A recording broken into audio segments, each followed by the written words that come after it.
Alors chaque année dans le monde, nous tuons 60 milliards d'animaux terrestres et 1000 milliards d'animaux marins pour notre consommation, pour notre usage.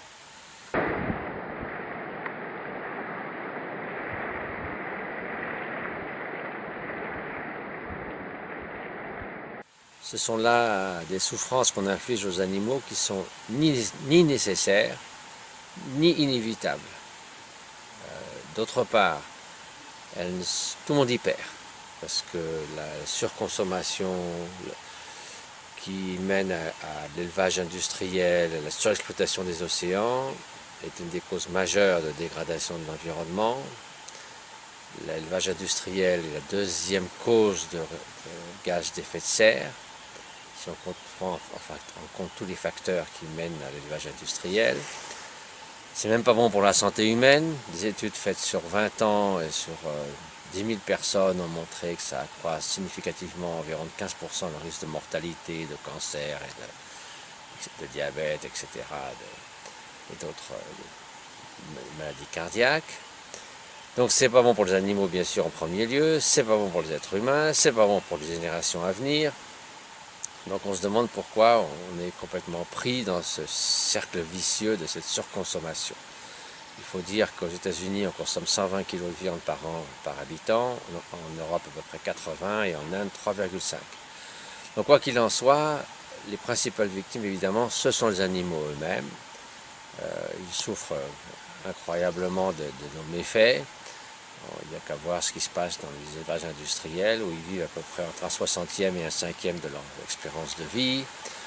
Les poissons dans la pêche industrielle, souvent il y a des lignes de plusieurs kilomètres de long, ils sont parfois accrochés à un hameçon pendant une journée entière. On rejette à la mer énormément de poissons qui ne sont pas autorisés. Par exemple, pour 1 kg de crevettes, on rejette 13 kg d'autres espèces qui ne sont pas autorisées, donc les pêcheurs rejettent à la mer. Tout ça est complètement inutile. Donc, mu par la raison et la compassion, il est donc normal d'essayer de pallier à ça. Une des meilleures façons de faire, c'est évidemment de consommer moins ou pas de viande et de produits animaux, mais aussi de libérer, de redonner la possibilité de vie à ces animaux qui ont été attrapés, capturés, et qui, inévitablement, si on ne les libère pas, vont être tués dans des conditions toujours atroces, puisque aujourd'hui, notamment, nous allons libérer des crustacés. Il faut savoir que, contrairement à ce qu'on pense, les crustacés ont des terminaisons nerveuses et des neurotransmetteurs de la douleur. Quand on marque, on plonge dans l'eau bouillante, ils souffrent pendant 1 minute, c'est certain. Ça a été montré par de nombreuses études scientifiques. Et donc, voilà, c'est une question de... Il y a une sorte de schizophrénie où on aime nos chiens, nos chats, mais on mange les cochons et on porte les vaches. Donc si vous servez votre chien à table, tout le monde pousserait des hauts cris, mais pourtant il n'y a aucune différence. Donc il faut rétablir une cohérence éthique et nous avons un devoir de compassion, de prendre en compte la souffrance animale et de ne pas infliger tout ça, indéfiniment, renouveler chaque année après année les souffrances que nous infligeons aux animaux. L'année dernière, quelqu'un à Marseille avait jeté un petit chat contre un mur, ça avait soulevé des tollés d'indignation dans toute la France. Il a été repéré et puis finalement arrêté et condamné, mais le même jour, 500 000 animaux étaient tués dans les abattoirs et personne n'y trouvait rien à redire. Donc voilà, il faut rétablir la cohérence éthique et morale dans nos propos et dans nos actes. Et donc c'est pour ça que libérer assez des animaux, ça a des bienfaits incommensurables. Merci.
avez encore quelque chose à dire?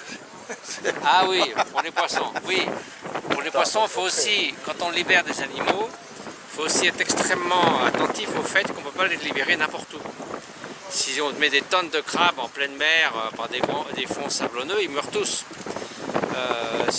Voilà, donc il faut faire attention que les libérer dans le biotope approprié.